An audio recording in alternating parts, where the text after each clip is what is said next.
Bonjour et bienvenue dans ce nouvel épisode du podcast Le pouvoir au féminin. Je suis Nelly Jimenez, créatrice du podcast et fondatrice de Egalide, qui accompagne les entreprises et leurs leaders à créer des cultures plus égalitaires au sein de leur organisation. Pour cette semaine du 8 mars, j'ai envie de vous proposer un épisode différent. Finalement, ce sera 3 épisodes, parce que j'ai eu la chance inouïe d'échanger 3 heures avec Eliane Viennot, qui a écrit 4 livres passionnants autour de la France, les femmes et le pouvoir. Ces 3 épisodes sortiront le 4 mars, 6 mars et 8 mars, où vous pourrez du coup écouter les 3 à nouveau si vous le souhaitez. Dans ce premier épisode, nous allons explorer la loi Salic, qui est l'une des fiertés de la France, loi fondamentale française, qui juste explique que les Français sont supérieurs parce qu'ils n'ont pas laissé les femmes au pouvoir. Je vous laisse cet extrait pour démarrer, et je vous souhaite une très belle écoute.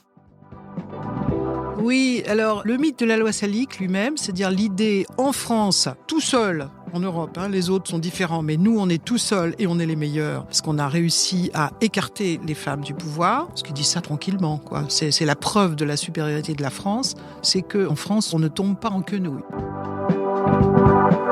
Il faudra commencer à changer la représentation du pouvoir. Donc quitter un pouvoir centralisé vers une image de pouvoir distribuer, pouvoir partager, pouvoir influer, le pouvoir d'entraider. Le pouvoir, pour moi, c'est l'engagement. C'est de travailler autour du pouvoir pour, plutôt que de travailler sur des envies de pouvoir sur. Pour moi, c'est d'avoir une influence en fait sur le cours des choses qui arrivent. C'est la capacité à faire, c'est la liberté qu'on se donne d'agir, de réfléchir, de sortir du cadre, de se lancer. Est-ce que l'objectif parfois, c'est de ne pas exercer de pouvoir, mais de mettre en lumière ceux des autres ? Bonjour Eliane. Bonjour. Vous êtes professeuse émérite de littérature de la Renaissance. Vous avez enseigné la langue et la littérature française dans les universités en France et aux USA. Et vous avez été membre senior de l'Institut universitaire de France de 2003 à 2013. Spécialiste de Marguerite de Valois et d'autres femmes d'État de la Renaissance, vous vous intéressez plus largement aux relations de pouvoir entre les sexes et à leur traitement historiographique sur la longue durée. Je précise ce qui est historiographique parce que moi je l'ai appris, personnellement, c'est l'écriture de l'histoire, très simplement. Militante féministe depuis les années 1970, vous êtes notamment investie dans les campagnes pour le droit à l'avortement, la parité et l'institutionnalisation des études féministes ou de genre. Et vous travaillez également aux retrouvailles de la langue française dans l'usage féminin. Je vous reçois aujourd'hui plus spécifiquement pour vos 4 tomes sur la France, les femmes et le pouvoir, qui s'ouvrent sur la loi Salic, exception française, pour couvrir tous les champs de liberté et de contraintes confinés au genre. De la vie matrimoniale à la vie professionnelle, en passant bien sûr par la vie politique. C'est sur ces 2 derniers que j'ai envie d'aller plus loin avec vous. Avant de commencer, j'avais envie de partager mon ressenti sur la lecture de vos livres. Moi qui ai un vrai goût pour l'histoire, j'avoue que la période de la royauté, avec ces rois qui s'enchaînent nommés Louis, Henri, Charles ou encore François, suivi de numéros, j'ai toujours trouvé ça un peu ennuyeux. Mon attention s'est plus portée sur Louis XIV et Louis XVI, en oubliant souvent Louis XV au profit de ses intrigantes maîtresses, Madame du Barry et Madame de Pompadour, qui représentaient pour moi les limites du pouvoir à la française des femmes au Moyen-Âge et à la Renaissance. C'était donc un plaisir de découvrir nos reines, Clotilde, Brunhilde, Blanche, Anne, Jeanne, Catherine, Marie et plein d'autres, avec tout autant de rebondissements que nos chers rois. C'est avec plaisir aussi que j'ai découvert une myriade d'autrices, poétesses, écrivaines de théâtre que j'aurais adoré pouvoir lire. C'est en effet une chose de savoir que les femmes ont été effacées de l'histoire, mais c'est tout autre chose de se rendre compte que non seulement c'est vrai, mais surtout que ça a été orchestré.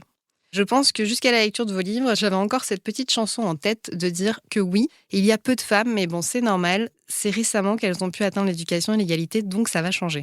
Comme si notre siècle était le renouveau pour les femmes et l'égalité, alors qu'elles étaient pléthores avant notre chère Constitution. Je vous inviterai d'ailleurs à ne surtout pas vous gêner de les citer en abondance pendant cette interview, parce que si ce n'est Christine de Pisan, Madame de Sévigné, encore Louise Kerriallo, j'avoue que j'ai du mal à toutes les retenir.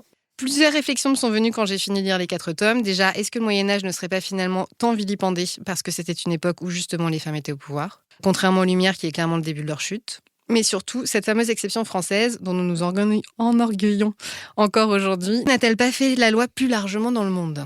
Je vous propose d'ailleurs de démarrer cette interview avec la lecture de la loi Salic, enregistrée comme loi fondamentale et acte fondateur de la France le 28 juin 1593. Entre ces lois, la première et principale est la loi Salic, celle par laquelle depuis longtemps, comme de 1200 ans, la majesté et grandeur de la couronne a été conservée en son entier, et les femmes perpétuellement exclues, même originaires de France, et les plus proches par la parenté, laquelle loi Salic a été introduite, reçue et pratiquée en France dès la lignée du roi Clovis, premier roi chrétien, à 2 fins, pour empêcher que la couronne ne tombe entre les mains des étrangers, comme il fut arrivé plusieurs fois par mariage si elles eussent été capables d'y succéder, pour que les Français, lesquels en valeur et magnanimité, grandeur, ont passé toute autre nation, ne soient contraints de se soumettre à la domination des femmes, le gouvernement desquelles, lorsqu'il est advenu, non point comme reine de leur chef, mais à cause de leur mari ou fils, a toujours été funeste à la France, excité des séditions et guerres civiles, témoin de celui de la reine Frédégonde, veuve du roi Chilpéric Ier, celui de Lanchechilde, Brunhilde, veuve du roi Silbert, celui de Judith, veuve du roi Louis le Pieux et de la reine Blanche, mère du roi Saint-Louis et espagnole de nation, et dernièrement de la reine Catherine de Médicis, qui tous ont causé merveilleuses tragédies et guerres civiles. S'il y a une chose que j'ai appris à vous lire, c'est que les lois ne font pas la culture, ce sont les mythes et les légendes qui ont été construits et propagés autour qui l'ancrent. C'est pour ça que celle-là, la loi salique, comme toutes les autres, ont longtemps résisté pour être accompagnées de stratagèmes qui l'ont ancrée définitivement. La misogynie typiquement française se construit depuis la création de l'université et a atteint son paroxysme à la seconde révolution de 1848, qui, en plus d'entériner le code civil dans lequel la femme est mineure, il a ajouté un autre devise depuis 1789 qui était égalité et liberté, la fraternité, associée à l'entrée dans la constitution du vote universel des hommes. Aujourd'hui, en droit, nous sommes égaux et égales. Les mythes et les symboles et surtout la culture, elles restent. Ce que je vous propose donc, c'est de revenir sur leur création pour mieux les comprendre et s'ouvrir vers un retour à un temps plus égal. Et donc, pour démarrer, j'aimerais savoir déjà quelle est, votre vision du pouvoir. Je crois que j'ai la même vision que tout le monde. Bon, d'abord, peut-être que ça demande à être spécifié de quel pouvoir on parle, mais si on parle du pouvoir politique, c'est le pouvoir d'organiser la vie de ses concitoyens et d'avoir les moyens de le faire. Je crois que c'est ça le pouvoir, c'est d'avoir les moyens d'imposer ce qu'on a décidé. Maintenant, après, ça demande beaucoup de détails sur est-ce qu'on parle du pouvoir personnel, est-ce qu'on parle du pouvoir d'une assemblée, est-ce qu'on parle du pouvoir d'un groupe, etc. Alors du coup, revenons à ce fameux pouvoir qui est la loi salique que j'ai lu tout à l'heure. Moi, j'aimerais revenir au début. J'étais assez surprise quand j'ai lu vos livres. On parlait déjà d'incel. Alors, c'était pas les incels. Pour ceux qui ne connaissent pas, c'est les involuntary celibate ou célibataires involontaires en français. Et qui est un groupe du coup masculiniste qui revient en masse, dont un des membres est à l'origine du premier gros féminicide de masse en Polytechnique à Montréal, notamment. Et pourquoi je dis incel, c'est parce que, si j'ai bien tout compris, et c'est ça que j'aimerais que vous nous expliquiez, c'est d'où démarre finalement cette volonté de faire sortir les reines de France, et je crois que ça a démarré avec l'université, avec une obligation justement des hommes d'être célibataires. Alors, en fait, il faut démêler ce qui est de la... je dirais, du bavardage, de l'habillage idéologique, de la réalité. La réalité, c'est une question d'intérêt. Lorsqu'on crée les universités en Europe, mais la France est pionnière dans ce domaine, avec l'Italie, mais c'est pas tout à fait pareil. Les universités italiennes sont très, je dirais, des milieux professionnels, c'est des juristes, c'est des médecins. En France, on crée des universités un peu de totalitaristes, si on peut dire, c'est-à-dire qui ont vocation à fournir à l'État, aux politiques, aux dirigeants, des experts qui vont l'aider à construire un État. C'est le début d'un pouvoir extraordinaire pour ces gens-là. Ces gens-là c'est des savants, ça va devenir des savants parce qu'on les forme là pour devenir savants. Et ensuite, ils vont infiltrer tous les lieux de pouvoir qui demandent du savoir. À partir du XIIIe siècle, à partir du moment où des États commencent à s'organiser, à se fonder, et la France est le premier État européen à s'être formé, ça va rapporter énormément d'argent, d'être savant, d'être dans le Parlement, par exemple, qui était à l'époque dans les parlements, puisqu'il y en a plusieurs qui sont des cours de justice, d'être dans le Conseil du roi, d'être dans les organes de ce qu'on appelle aujourd'hui la haute administration, qui se crée à partir de ce moment-là. Évidemment qu'il faut être savant, et c'est une sorte de poule aux œufs d'or pour les gens qui vont parvenir dans ces lieux-là. Et donc, il y a des luttes pour éviter la concurrence. Et la première concurrence qu'ils ont décidé d'éliminer, c'est celle des femmes, parce que les femmes sont très nombreuses en France, à l'époque comme maintenant. Donc, c'était une grosse concurrence.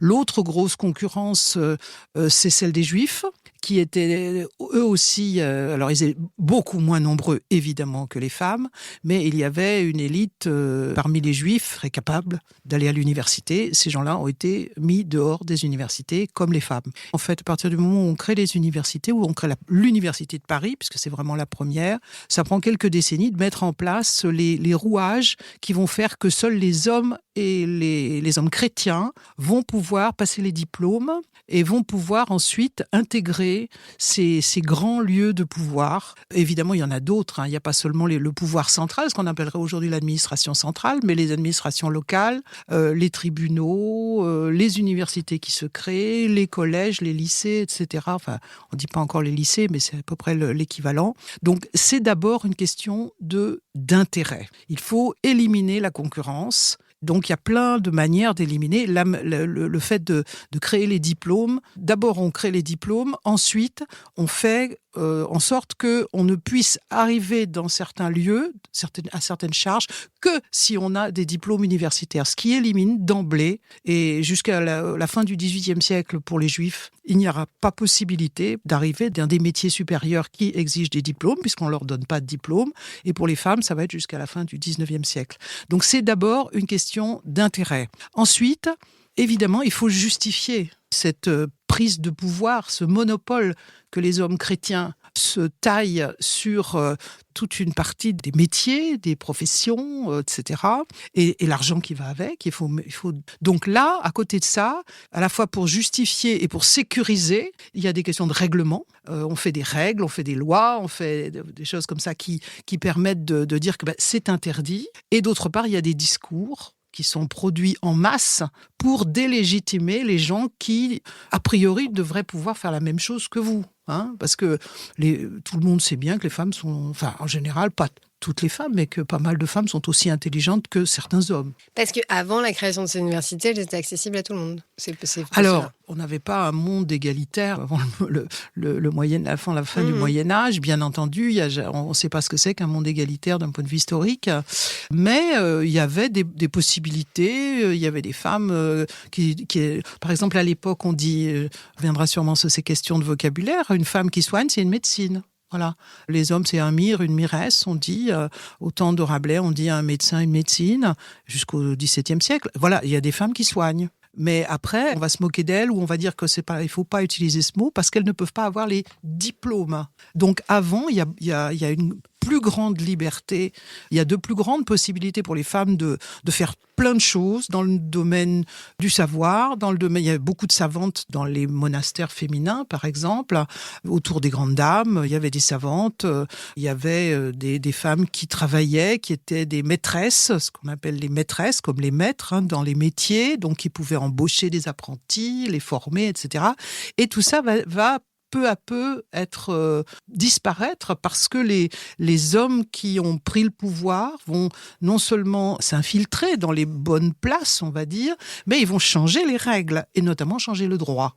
Donc faire que, par exemple, les femmes ne puissent plus être maîtresses dans les métiers, dans ce qui concerne le travail, qu'elles ne puissent plus, on dit à l'époque, ester en justice, c'est-à-dire porter plainte. Les femmes perdent la possibilité de porter plainte au cours de la fin du Moyen-Âge. Elles vont la récupérer au XXe siècle. Donc, si vous êtes victime de quelque chose, si au travail, si vous y avez un conflit du travail, etc., vous ne pouvez pas porter plainte. Il n'y a que les hommes de votre entourage ou les hommes qui pourraient se sentir lésés par l'attaque qu'on a faite sur vous, qui peuvent porter plainte pour vous. Donc, évidemment, les 9/10 des attaques qui sont perpétrées contre les femmes, restent en l'état et les femmes perdent peu à peu du pouvoir parce qu'elles ne peuvent pas aller en justice pour s'en expliquer et pour récupérer leurs droits. Une des premières cibles quand même, avec la création de l'université et du coup de tous ces futurs juristes, entre autres, parce qu'en fait il y en a beaucoup qui vont devenir juristes. L'une de leurs obsessions, ça a été notamment les reines, parce que c'était aussi une façon de contrôler le pouvoir, l'aristocratie. Par rapport à la loi Salique, c'est qu'en France, on est l'exception dans le sens où dans les autres nations, en tout cas, les femmes pouvaient accéder au trône si elles n'avaient pas de frères. Et de toute façon, leur descendance, elle, n'était pas radiée du trône. Avec la loi Salique en France, c'est que même les descendants des femmes n'ont plus le droit au trône. Alors, en fait, il faut expliquer qu'il y a deux lois saliques. Il y en a une, la vraie, si je puis dire, qui est la loi, le code, on va dire le code pénal des Franciliens, donc Clovis et Co. qui ne dit rien sur la politique, qui ne dit rien. C'est pas quelque chose de constitutionnel, c'est pas quelque chose qui dit comment on devient roi, comment on cesse d'être roi, etc., comment on transmet le pouvoir. Ça dit rien. C'est juste, c'est ce qu'on a appelé une liste de tarifs, c'est-à-dire que les 9/10 des articles de ce code pénal disent si on a volé quelque chose, telle chose, on doit à la famille lésée tant d'argent. Si on a tué un membre de cette famille, on doit tant d'argent. Si on a coupé une main blessée, on doit tant d'argent, etc. Bon, il y a quelques articles qui parlent de choses un petit peu autres que ces tarifs qui sont sur l'organisation de la justice et sur l'héritage. Et donc, c'est ça qui va être utilisé, mais 10 siècles après, pour justifier les coups d'État qui ont lieu en France au XIVe siècle. Il y a une série de coups d'État au sortir desquels des femmes ont été éliminées. Mais jusque-là, on n'a absolument aucune règle qui dit que D'abord, il n'y a pas de règle. Enfin, c'est le pouvoir du roi, c'est le pouvoir du roi. Il fait ce qu'il veut. Et puis, si on veut pas, il a des soldats pour imposer ce qu'il veut ou se faire ratatiner si les soldats de l'autre étaient plus puissants. Bon, donc il y a aucune règle de transmission du trône jusque très tard, évidemment.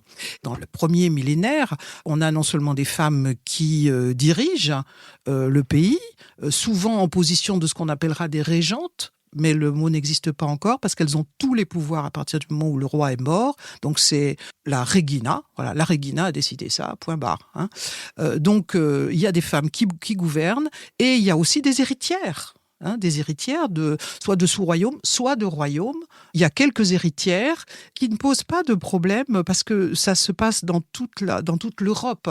Dans toute l'Europe, en général, quand on préfère les hommes, puisqu'on n'est pas dans une société égalitaire, bien entendu, mais quand il n'y a pas de fils du roi et qu'il y a une fille, on la prend. Voilà. Et puis, si les enfants sont petits, on laisse la reine, parce que la reine, elle va garantir que le trône reste aux mains du groupe qui détient le pouvoir. C'est parce qu'il y a eu des coups d'État au début du XIVe siècle qui ont évincé 3 fois de suite une femme qui aurait dû régner, Jeanne de France, donc la fille de Louis X, qui aurait dû régner. Elle était petite quand son père est mort. Sa mère avait été plus ou moins assassinée, on pense.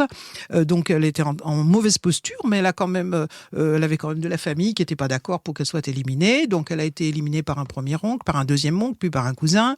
Et ensuite, la France n'a plus su comment se sortir des contestations qui étaient nées du fait que les règles ordinaires d'héritage du trône, qui étaient déjà à l'époque que l'aîné des fils hérite et que s'il n'y en a pas, c'est une fille. S'il y a une fille, sinon on voit au jugé qu'est-ce qui est le mieux à faire. Donc la France s'est éloignée de cette règle et on est rentré dans la guerre de 100 ans, puisqu'il y avait des hommes qui disaient « le trône est à moi ». Notamment le fils de Jeanne qui avait été éliminé.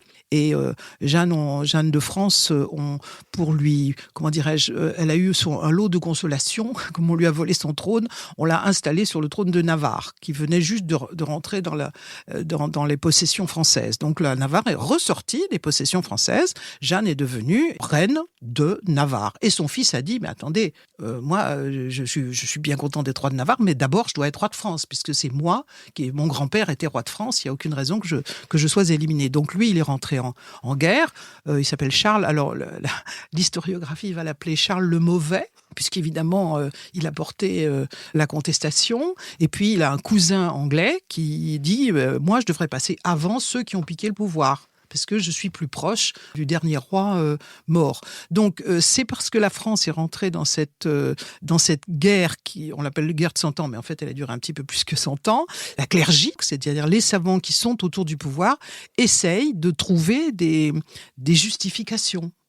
Parce qu'ils disent partout, il y a des réunions un peu comme aujourd'hui, des réunions internationales, si vous voulez, parce que c'est un bazar invraisemblable que la France soit en guerre, l'Angleterre est en guerre, il y a d'autres gens qui prennent position pour l'un pour l'autre, etc. Donc, pas vraiment une guerre mondiale encore, mais ça touche quand même beaucoup de monde.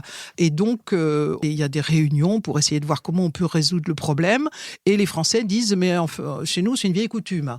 Et tout le monde dit, mais non, c'est pas une vieille coutume. Enfin, tout le monde connaît l'histoire de France et tout le monde dit, c'est quoi votre histoire de vieille coutume? Donc, ils n'arrivent pas à justifier. D'abord, ils vont chercher des vieux grimoires, etc. Et il y en a un qui va trouver un manuscrit de la vieille loi salique, dans laquelle il n'y a rien écrit, mais il a trouvé un des manuscrits dans lequel, à la dernière page, quelqu'un, on ne sait pas quand, peut-être de Charlemagne, avait fait un résumé de la liste des rois. Et évidemment, il n'avait noté que des hommes. Voilà. Donc, ça a été envoyé à la royauté en disant, est-ce que ça ne serait pas une preuve, ça, de fait qu'en France, il y a jamais que des rois. Et donc, j'imagine que c'est Charles V à l'époque, il a ouvert le truc, ou autour de lui, on a ouvert la loi salique, et on a vu que quand on avait coupé un doigt à quelqu'un, on devait tant de deniers. Quand on avait coupé 3 doigts, ça coûtait plus cher. Quand on avait coupé la main, ça coûtait encore plus cher. Et donc, ils se sont dit, non, on n'a pas de quoi justifier ça. Mais comme la guerre continue et qu'on n'a toujours rien, ils ont fait chercher partout. S'il n'y avait pas d'autres vieux textes qui diraient que en France, il n'y a que les hommes qui gouvernent, etc.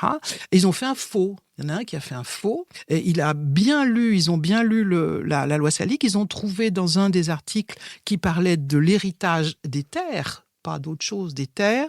Il y avait un article qui disait que pour une certaine terre, la terre salique, ça passait qu'aux hommes, qui est en fait l'équivalent d'un fief, c'est-à-dire que les Romains avaient donné aux Saliens des terres, au fond, en échange de leur service militaire, pour que les hommes qui s'étaient vus donner ces terres, parce que toutes les invasions germaniques, ce sont des gens qui n'ont pas de terre, donc ils étaient gourmands de terre, et les Romains leur ont dit « Ok, on vous donne des terres, à condition que vous nous aidiez à repousser les autres Germains. » Bon. Et donc, ces terres étaient conditionnelles, au fond. Il fallait que ce soit des guerriers qui les détiennent et qu'on ne dise pas le guerrier qui la détenait, il est mort, son fils a 2 ans, on va attendre. Non, on ne peut pas attendre quand il faut faire le service militaire. Donc, il y avait un certain nombre de terres qui étaient liées à la masculinité, mais qui sont des terres exceptionnelles. Dès que les Francs se sont installés en France, ils se sont mariés avec les Gaulois, enfin avec tous les gens qui étaient par là, et ils avaient plein de terres qui passaient aux filles. Sans problème. Bon. Donc, ils ont trouvé cet article qui disait ça et ils ont fait un faux en disant on a une très vieille loi qui dit qu'en France, la couronne passe au mâle, uniquement au mâle. Bon, personne n'était vraiment convaincu parce qu'on avait les histoires de France qui disaient que les femmes avaient joué un autre rôle que ça, mais ils ont construit ce mythe parce qu'ils ne trouvaient rien d'autre. Mais ça leur servait à quoi? Parce que c'est surtout ça, c'est-à-dire que vous avez dit c'est d'abord un jeu de pouvoir. Donc c'est la clergie qui a cherché. Alors je précise clergie, ne pas confondre avec clergé, Non. parce que c'est pas forcément évident pour moi quand je l'ai lu. La clergie étant rattachée à l'Église, la clergie étant les gens diplômés de la fac. C'est ça? Alors, c'est au départ les mêmes. Au début, quand on crée l'université, il n'y a que l'Église qui est capable de former des gens. Les savants, ils sont formés par l'Église, sinon... Bon. Donc, au départ, c'est un peu les mêmes, mais très vite, c'est pas du tout les mêmes. Longtemps, ils restent souvent attachés à l'Église, parce qu'il n'y a pas encore suffisamment de charges laïques. Mais dès qu'il y a des charges laïques qui sont payées par l'État, ils n'ont pas plus besoin de faire des carrières ecclésiastiques pour toucher de l'argent, pour vivre. En tout cas, à partir du XIIe, XIIIe, XIVe siècle, on appelle ces gens-là la clergie, pour effectivement les dissocier du clergé. Ils viennent de la même matrice, on va dire, et de la même grande école, l'Église, mais ce sont les gens qui sont spécialisés dans la gestion des affaires publiques et qui touchent de l'argent de l'État, de la royauté, parfois même de municipalités. Assez vite, ils rentrent dans les municipalités, etc. Alors, à quoi ça sert de théoriser la loi salique? Au fond, c'est pas leur problème principal à ces gens-là. Ces gens-là sont des universitaires, des hauts fonctionnaires, ils sont au service de l'État. C'est parce qu'il y a eu des soucis au niveau des prises de pouvoir politique qu'ils se sentent investis de la tâche de justifier ça. Et donc, ils vont créer des histoires, ils vont créer du savoir, qui est faux, évidemment, pour justifier le fait que le pouvoir politique, donc de leur chef, du président de l'époque, si vous voulez, du roi, ne peut pas passer aux filles. Alors, leur intérêt, c'est quoi? Ils travaillent pour le roi, donc ils travaillent pour le roi. Voilà, le roi est dans le souci, on conteste sa légitimité. Il crée une théorie qui dit que le roi de France a le droit, même s'il y avait des filles mieux placées que lui dans la lignée dynastique, et c'est normal qu'il soit sur le trône. Ça, c'est leur premier intérêt. Ils sont sages, ils sont de bons hauts fonctionnaires. Le deuxième intérêt, très vite, c'est qu'ils comprennent que cette théorie qu'ils sont en train de créer va leur servir pour d'autres choses. La théorie qu'ils sont en train de créer, c'est que il y a en France une vieille loi qui dit ça et ça et ça. Et une vieille loi qui s'impose à la volonté du roi. C'est-à-dire que, au fond, le roi ne fait pas ce qu'il veut. C'est ça qui théorise. Or, le roi, par nature, je dirais, c'est un monsieur qui veut faire ce qu'il veut et qui ne veut pas qu'il y ait des vieilles lois ou des lois neuves qu'il s'impose à sa volonté. Donc, c'est un peu un cadeau empoisonné que ces gens-là créent, mais pour eux, c'est très bien. Parce que les hauts fonctionnaires, leur désir profond, c'est de gérer le pays, de gérer l'État, c'est des experts, et que le roi arrête de faire des bêtises. Par exemple, le roi donne des morceaux de terre à un fils, il donne des morceaux de terre à une fille, etc. Ensuite, c'est le bazar. Enfin, pour ces gens-là, c'est comme ça qu'ils voient la chose. C'est le bazar pour récupérer ces terres. Où ils ont eu des moments pendant la guerre de 100 ans où la Bourgogne, qui avait été donnée en toute propriété à un fils de roi, s'est alliée avec les Anglais, par exemple. Donc, ils disent non, ça, c'est pas possible. Ils comprennent qu'il leur faudrait, au fond, c'est ce qu'on va appeler une constitution, c'est-à-dire un ensemble de règles qui s'imposent aux gouvernants. Au lieu que le gouvernant de l'époque, le roi, il voudrait faire ce qu'il veut. Et la loi salique va être popularisée comme la première loi des Français. Et dès qu'on entend la première loi, on entend deuxième, troisième, quatrième, etc. Donc ils vont créer en moins de 100 ans, une fois qu'ils ont trouvé cette idée que la loi salique, c'est quelque chose qui s'impose au roi, puisqu'il est assis dessus quelque part. Il est au pouvoir parce que ces propagandistes disent qu'on a une loi qui date de Clovis qui dit que... Donc le roi laisse faire et en moins de 100 ans, on lui crée 5 ou 6 autres lois fondamentales qui sont en fait une constitution qui disent 1. Que le roi ne peut pas transmettre à sa fille, 2. Qu'il ne peut pas donner des morceaux de territoire, 3. Qu'il ne peut pas faire ci, qu'il ne peut pas faire ça, etc. Donc c'est l'intérêt de la haute administration que de garder ce mythe, parce que ce mythe lui sert à prendre le pouvoir quelque part sur le roi. Ces gens-là rêvent que le roi signe les papiers qu'on lui donne. Point barre. Il réfléchit pas, il fait rien, il agit, il décide rien, il signe les papiers. Tant qu'on en a besoin. Après, en passant en République, on n'en a même plus besoin pour signer les papiers, on va les signer soi-même. Mais donc, c'est déjà au XVe siècle, quand il crée le mythe de la loi salique, c'est déjà l'idée qu'on voit se profiler. Bien sûr qu'il n'y ait pas de femmes là-dedans, c'est important pour eux, mais c'est presque, je pense, je sais pas, je les ai pas sous la main, donc je n'ai pas pu les interviewer, mais je pense que c'est presque secondaire pour eux. C'est un peu un truc qu'ils ont trouvé, enfin que ces coups d'État leur ont offert quelque part. Ils veulent le pouvoir, c'est la première chose. Je disais au tout début, je parlais des célibataires involontaires. Je l'ai dit parce que la clergie était obligée d'être célibataire. Au début. Ils étaient obligés. Après, ils ont inventé différentes choses pour faire en sorte de se marier. Mais en tout cas, au début, ils étaient obligés. Et du coup, ils étaient entre hommes. Et ce que j'ai lu aussi dans l'enseignement qu'ils recevaient, il y avait déjà de la misogynie théorisée. Plein. Voilà. Oui, ils sont nourris de ces hommes qui ont été instruits par l'Église. L'Église a quantité de textes fondamentaux qui empêchent, parce que l'Église, c'est un pouvoir aussi. L'Église primitive, ce qu'on appelle l'Église primitive, il y a des femmes, évidemment. Quand il faut aller se faire manger par les lions pour défendre la religion chrétienne, on accepte les femmes. Donc, on accepte les femmes, on les accepte même dans une certaine hiérarchie, puisque ça se fait petit à petit, l'Église se construit petit à petit. Mais dès que l'Église chrétienne devient religion d'État, dans les années 300, avec Constantin, 4e siècle, elle se vide de ses femmes, elle chasse les femmes. Toujours pareil, question d'intérêt. Et pour pouvoir chasser les femmes qui étaient déjà là, parfois elles étaient évêques, enfin je veux dire rares, mais il y en avait qui avaient le rang d'évêque. Et puis en dessous, il y avait les diaconesses, enfin il y avait plein de femmes dans l'Église, parce que l'Église chrétienne a beaucoup séduit les femmes. Il faut dire, c'est la seule qui leur disait il y a une vie pour vous sans le mariage, hors du mariage. C'était très intéressant pour les femmes, la religion chrétienne.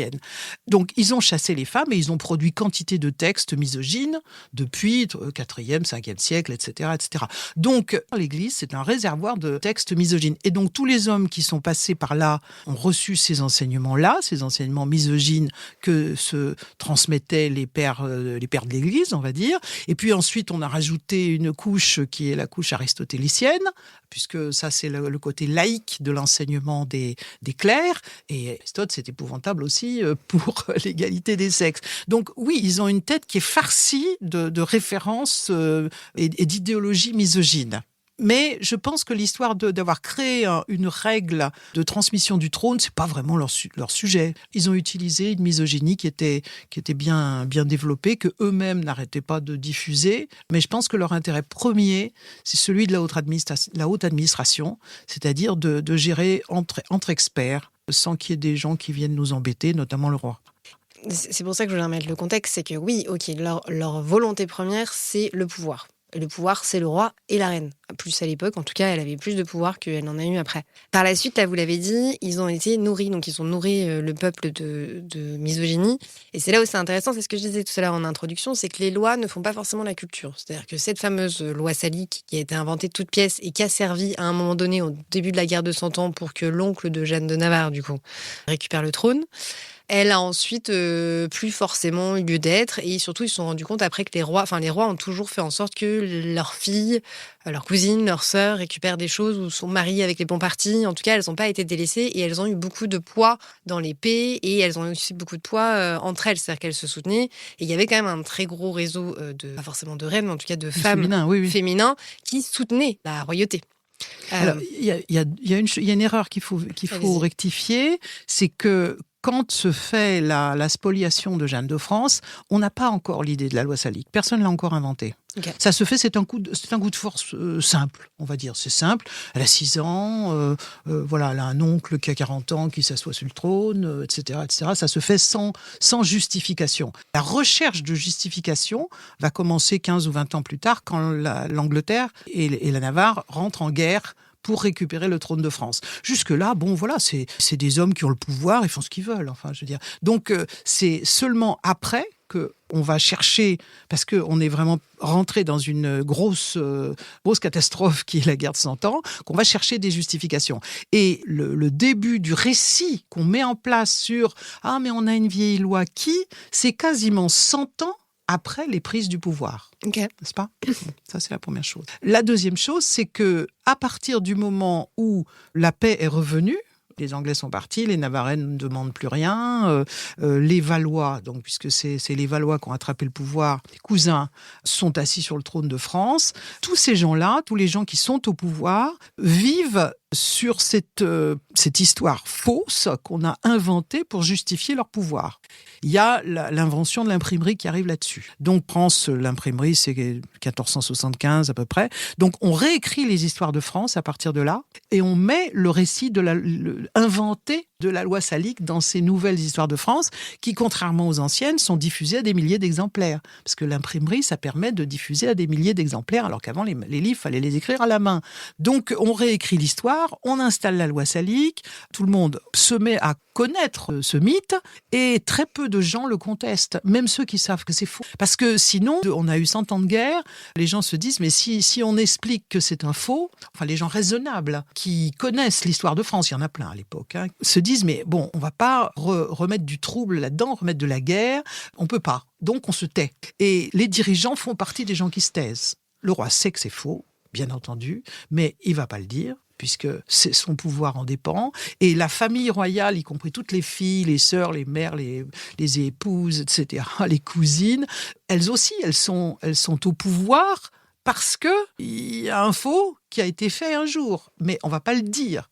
Sinon, ça voudrait dire qui sont... D'abord, on ne sait plus, au bout de 150 ans, on ne sait plus qui serait légitime à monter sur le trône de France. Mais par contre, on sait bien qu'il y a toujours des gens qui sont prêts à réclamer des machins. Donc, ça serait la guerre civile qui recommencerait. Donc, les gens qui savent se taisent, sauf au moment où il y a à nouveau des guerres. Et au XVIe siècle, il y a à nouveau des guerres pour savoir qui est l'héritier du trône à la fin du XVIe siècle, quand Henri IV devrait devenir Henri IV sans aucun problème, parce qu'il est gendre de roi, il est beau-frère de roi, etc. Parce que les rois, les Valois n'ont plus de garçons. Donc, ils n'ont plus de garçons, ils ont des filles, mais on peut pas dire, on peut plus dire que, puisqu'il n'y a pas de garçon, c'est une fille qui va le prendre, ça fait des années, des décennies qu'on adoube le récit de la loi salique. Donc, il faut que ça soit un autre garçon. Henri IV aurait dû devenir ce garçon-là tranquillement, sauf qu'il était protestant. Et on est à l'époque des guerres de religion. Donc, il y a la moitié de la France qui est pour lui, ou un quart de la France qui est pour lui, les autres sont pour les catholiques, etc. Et là, il y a des gens qui se mettent à dire que c'est un faux. Puisque lui, il dit, mais moi, je suis roi, moi, je dois arriver au pouvoir, même protestant, je dois arriver roi de France parce que je descends de Saint-Louis, etc., etc. Et les autres disent, attendez, c'est un faux, votre machin. Dans les périodes de guerre civile, le fait que ce soit un faux ressort. Et encore, il ressort pas très fort, parce que Henri IV, pendant qu'il guerroie pour gagner le pouvoir, pendant la guerre, il a 5 ou 6 concurrents. Il y en a un seul qui conteste la loi salique. Tous les autres disent « Ah oui, on est d'accord avec la loi salique, mais c'est moi. C'est pas lui, c'est moi parce que je suis le cousin de machin, je suis plus proche de... etc. etc. » Donc, beaucoup de ses concurrents ne disent rien sur la loi salique, ne disent pas que c'est un faux, puisqu'ils concourent au nom de la loi salique. Voilà. Et il n'y a que le roi d'Espagne qui va dire c'est un faux, et qui, lui, veut installer sa fille sur le trône de France. Mais évidemment, là, il y a le problème de la nationalité, quoi. Les Français disent « Ah non, quand même ». Hein, non seulement ils veulent nous refourguer une fille, mais en plus, c'est le roi d'Espagne, c'est pas chez nous. Donc, il y a finalement un accord qui se fait à partir du moment où Henri IV se convertit. Il y a un accord masculiniste et français autour de la candidature d'Henri IV. Pourquoi est-ce que j'insiste sur la loi salique et je trouve ça intéressant, c'est que la première loi de France et surtout la première loi qui fait que la clergie ou les clercs gagnent du pouvoir est basée sur le fait que les femmes ne peuvent pas hériter du trône. Donc en fait, c'est sur la baisse du pouvoir des femmes que s'assoient finalement les premières lois françaises. Et je trouve ça intéressant, d'autant que par la suite, comme vous l'avez dit, c'est pas forcément pris tout de suite parce que les rois savent que c'est pas forcément vrai, donc ils vont contourner d'une façon ou d'une autre. Ils s'appuient encore sur le pouvoir des reines. La loi est quand même remise en question plusieurs fois à chaque fois qu'il y a des guerres. Elle le sera même jusqu'au 19e siècle, je crois, quand on est entre 2 révolutions. Et ce que je trouve intéressant, c'est tous les stratagèmes qui sont mis en place. Parce qu'en fait, il y a des premiers symboles, c'est le symbole autour des reines. Si j'ai bien lu, c'est que les reines continuent à être sacrées en même temps que les rois. Mais en fait, finalement, ils font en sorte que les sacres soient séparés, puis soient moins visibles. Donc, on différencie les sacres des rois et des reines, ce qui n'avait jamais été fait avant. Et ça, c'est pareil, c'est les clercs qui l'organisent. On réécrit l'histoire avec l'imprimerie, où on supprime les reines. Et on peut pas supprimer les régentes, parce que ça, c'est pas dans la loi salique à peu près. Donc, les régentes restent, mais du coup, on les vilipende énormément. On fait aussi tout un storytelling autour de Frénégonde et Brunehild, notamment sur le fait que les femmes ne s'entendent pas. Toute cette machination, elle prend combien de temps, en fait? Parce que j'ai l'impression que ça prend des centaines d'années, mais peut-être pas tant que ça, en fait. Et puis, il y a évidemment Pharamond, dont je ne vais pas parler. Oui, alors, c'est là, le mythe de la loi salique lui-même, c'est-à-dire l'idée en France, tout seul, en Europe, hein, les autres sont différents, mais nous, on est tout seuls et on est les meilleurs, parce qu'on a réussi à écarter les femmes du pouvoir. Parce qu'ils disent ça tranquillement, quoi. Oui, c'est la preuve de la supériorité de la France, c'est qu'en France, on a réussi, on ne tombe pas en quenouille. Voilà. Cette histoire-là, elle met entre le moment où le premier gars, le Montreuil, commence à écrire un petit scénario et le moment où elle passe vraiment dans le grand public, c'est-à-dire qu'on sait dans toutes les chaumières qu'il y a une loi salique, ça prend à peu près 200 ans. Enfin, un peu moins de 200 ans. Il faut que ce soit passé la dernière guerre civile du XVIe siècle pour que tout le monde sache. Avant, c'est un savoir qui reste dans les mains des savants, des hommes politiques, de la classe politique, etc., etc. Bon, c'est contesté par des grands nobles, par exemple. Brantôme dit c'est tout faux. La grande noblesse connaît son histoire de France. Donc, dit tout ça est faux. Mais ils ne le disent encore une fois que quand ils sont dans l'opposition ou quand ils écrivent des mémoires dont ils savent que ça ne va pas être publié très vite. Ça devient vraiment un mythe national avec la dernière guerre civile du XVIe siècle, avec Henri IV. Quand Henri IV. Alors, cela dit, ce qui est amusant, si on veut, c'est que les gens qui ont combattu autour d'Henri IV, les gens qui ont fait la propagande d'Henri IV au nom de la loi salique, je pense qu'il y en a beaucoup qui s'attendaient à ce qu'une fois Henri IV au pouvoir, il change, qu'il fasse des lettres patentes pour inscrire dans une forme de droit important le fait que les femmes ne peuvent pas hériter. Et nos rois n'ont jamais fait ça. Pourquoi ? Parce qu'ils sont contents qu'il y ait des propagandistes qui inventent des histoires et qui chantent partout qu'ils sont les meilleurs et que la France, c'est le premier pays, le plus intelligent, tout ça. Mais ce sont des politiques et ils savent que quand un roi meurt, s'il n'a pas de fils, on ne peut pas avoir une règle mécanique. Parce que la mécanique de la loi salique, c'est s'il n'y a pas de fils pour hériter, ni petit-fils, ni arrière-petit-fils. On va chercher l'homme le plus proche du dernier défunt, du dernier roi, en ligne strictement masculine. Il ne faut pas qu'il y ait une femme qui soit passée par là. Ça veut dire, pour Henri IV par exemple, il a dit, moi il était le 27e, je crois, descendant de Saint-Louis. Tellement il y avait de gens entre les derniers, les Valois et lui-même. Donc ça veut dire que on prend des risques énormes à dire il faut aller chercher ce type-là. Ça peut être un étranger, ça peut être un fou, ça peut être quelqu'un qui est votre ennemi. Donc, les politiques, on dit, on n'adoube pas ce truc. C'est du bavardage, c'est l'objet préféré de certains historiens. Nos propagandistes disent que ça existe, mais on ne va pas transformer ça en loi importante, faire des lettres patentes autour de ça. Si jamais on a ce malheur qu'un roi meurt et qu'il n'y ait pas un fils majeur, le mieux c'est ça, c'est qu'il y ait un fils majeur et capable. Ça, c'est la configuration idéale. Mais si c'est pas ça, si c'est un petit, on organise des régences, ça, on a des lettres pour dire comment ça organise les régences. Mais sinon, on voit au jugé. On voit qu'est-ce que c'est qui est le mieux. Par exemple, on va chercher le gendre. Henri IV, encore une fois, c'était un gendre. Il était dans la famille. S'il n'avait pas été protestant, on le prenait tranquillement, comme on avait pris François Ier, qui n'était pas non plus un fils de roi. Les vrais politiques sont des pragmatiques. Aucun roi de France n'a voulu transformer ce mythe en loi d'héritage. Le premier qui a fait ça, c'est Louis XVI, avec une baïonnette dans le dos, parce qu'on l'a obligé. Parce que la première fois où ça passe dans un texte, cette idée que les femmes sont exclues et leur descendance à perpétuité de l'héritage du trône, c'est la première constitution. C'est 1791. C'est la Révolution qui a fait ça. Avant, aucun roi de France ne veut entériner cette fantaisie. Oui, mais alors, nous, c'est ce qu'on apprend à l'école. Enfin, aujourd'hui encore, on apprend que c'est la première loi de France. On apprend aussi que les rois, du coup, à l'école. Donc, c'est quand même resté un peu longtemps. Enfin, à part Marie-Antoinette, mais bon, on sait comment elle a fini, donc ça donne pas très envie. On apprend aussi les maîtresses, c'est ce que j'ai dit tout à l'heure. Moi, je connaissais plus Madame de Pompadour et Madame du Barry que nos reines de France.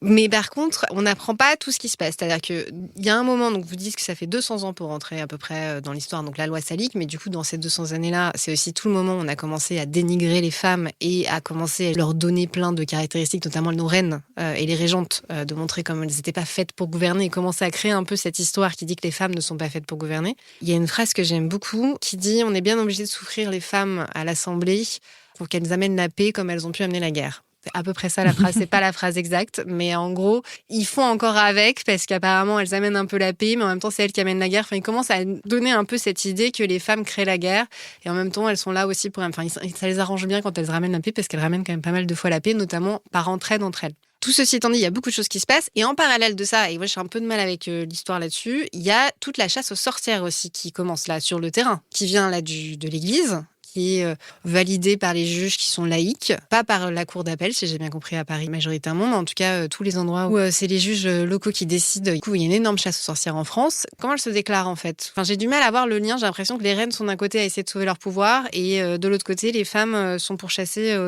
en sorcellerie. Alors, disons que le fait d'avoir inventé cette histoire d'une règle française qui fait que les femmes ne peuvent pas hériter du pouvoir. Le problème de ces messieurs qui ont inventé ce mythe, à la fin du XVe siècle, ils pensent que c'est fini en France, on verra plus de femmes au pouvoir, puisqu'on a suffisamment créé une règle et puis bavardé méchamment sur les reines, les rares reines qui avaient été au pouvoir, puisque la condamnation des premières reines, des mérovingiennes, Frédégonde et Brunehilde, ça fait partie de ces justifications que quand des femmes parviennent au pouvoir, c'est la catastrophe. Parce qu'on avait dans l'histoire 2 femmes qui s'étaient fait la guerre, mais bon, tous les mérovingiens se font la guerre, donc ils se trucident, ils se coupent en morceaux, etc., etc. Donc elles sont pas du tout spéciales, mais elles sont mises en valeur. À l'orée de notre histoire de France, on a quand on réécrit les histoires de France, à partir du moment où on a l'imprimerie, on dit en 420 Pharamond, que personne ne connaît plus en France, mais jusqu'au milieu du 19e siècle, on a su que Pharamond était le premier roi de France. C'était un bonhomme qu'on avait inventé. Donc Pharamond édite la loi salique, puis 50 ans ou 60 ans après, ou 100 ans après, il y a des monstres femelles qui se font la guerre, etc. Donc c'est bien la preuve que nos ancêtres avaient raison d'empêcher les femmes d'arriver au pouvoir. Donc ces récits sur les mauvaises reines deviennent un motif très important de justification de la loi salique à partir du moment où on écrit sur la loi salique, c'est-à-dire à partir du moment où le scénario a été fait, disons fin du XVe siècle, avec l'aide de l'imprimerie. Alors, c'est d'autant plus important d'insister sur la mauvaiseté des reines qu'on ne peut pas insister sur la loi salique, parce que tout le monde sait que Pharamond, c'est un guignol qu'on a inventé. Tout le monde sait qu'en 420, il n'y avait pas les moyens de créer des lois, il n'y avait pas de légistes, etc., etc. Tout le monde sait que cette règle d'héritage qui prétendument a été respectée depuis Pharamond jusqu'à aujourd'hui, tout le monde sait que c'est faux. Donc la loi salique, on tient pas plus de 5 lignes à dire que ça existe. En revanche, ensuite, on a 20 pages sur la mauvaiseté des femmes au pouvoir. Donc ce discours qui a été créé était évidemment fait. Il était déjà là à la fin du XVe siècle. Le problème de ces messieurs, c'est qu'il y a des femmes qui reviennent au pouvoir à partir de la fin du XVe siècle. Avec Anne de France, la fille de Louis XI, et puis on a Anne de Bretagne, qui est pas vraiment au pouvoir, mais qui est très puissante pendant le règne de Louis XII. Ensuite, on a la mère de François Ier, Louise de Savoie, qui gouverne avec lui pendant 15 ans, jusqu'à sa mort. Ensuite, on a la maîtresse de Henri II, Diane de Poitiers, qui gouverne avec lui tout son règne. Donc, qu'est-ce qu'ils font ? Ils changent un peu leur fusil d'épaule. Ils disent, si nos ancêtres ont inventé une règle qui dit que les femmes ne peuvent pas hériter du pouvoir, c'est pas pour les laisser exercer le pouvoir comme régente, comme mère, comme sœur ou comme maîtresse. Donc, il y a beaucoup d'attaques qui visent en fait où il y a des élargissements, si vous voulez, c'est pas juste, en France, on n'accepte pas que les femmes héritent du pouvoir, elles sont mauvaises tout le temps. À tous les niveaux de pouvoir, elles sont mauvaises. Donc on a une espèce de discours misogyne là qui grossit. On décline sur tous les niveaux. Jean Bodin, par exemple, qui est un des premiers à théoriser la loi salique au XVIe siècle, dit en France, on ne veut pas de femmes au pouvoir, non seulement autour du trône, mais dans les familles. Donc tout ça se décline. Il y a une espèce d'idéologie de la lutte contre ce qu'ils appellent la gynécocratie, c'est-à-dire le pouvoir des femmes. C'est insupportable, le pouvoir des femmes. Donc, c'est quelque chose qui se diffuse partout et ça a rencontré à un moment qu'on appelle la chasse aux sorcières, c'est-à-dire le fait qu'il y a une conjonction un peu particulière des luttes de pouvoir encore très importantes au sein de la clergé, entre la clergé laïque et la clergé religieuse. C'est un peu le même moment, 15e siècle. On se met à poursuivre les femmes dont on pense qu'elles ont un pouvoir de nuisance. Voilà. La sorcellerie est instrumentalisée par les gens qui mènent cette danse, pour qu'il faut que toutes les femmes soient... au fond, on veut bien des femmes pour être à la maison, pour s'occuper des enfants, pour écarter les pattes quand on en a besoin, pour faire le travail qu'on ne veut pas faire, mais on ne veut pas des femmes à aucune position de pouvoir. Et alors, la chasse aux sorcières est un élément complexe, on ne peut pas en parler en 5 minutes, mais une épée de Damoclès qui a été mise sur la tête, au fond, de toutes les femmes, leur dire, vous voyez, si vous revendiquez la moindre parcelle de pouvoir, ce qui peut vous arriver. Parce qu'on s'est mis effectivement à chasser, alors au départ, des femmes qui étaient sûrement un peu... Ça doit ressembler à la Deuxième Guerre mondiale, où si on a les moyens de dénoncer des Juifs pour récupérer l'appartement d'à côté, on va peut-être pas se gêner. Donc, il y a une femme dans les campagnes, dans les villes, etc., des femmes en général âgées, qui avaient une petite influence. Si quelqu'un trouve que ça leur fond de l'ombre ou que les récupérerait bien sa maison, on la dénonce comme sorcière. Et il y a une sorte de folie pendant une centaine d'années, un peu plus de 100 ans, qui saisit la justice, aussi bien la justice ecclésiastique que la justice laïque, pour poursuivre les femmes qui sont dénoncées pour sorcellerie. Et c'est compliqué comme histoire, mais ça a servi vraiment d'épée de Damoclès sur la tête de toutes les femmes, puisque on a peut-être commencé par des pauvresses, des soignantes, etc., mais on a fini par Anne Boleyn, la reine d'Angleterre, elle est mise à mort pour crime de sorcellerie.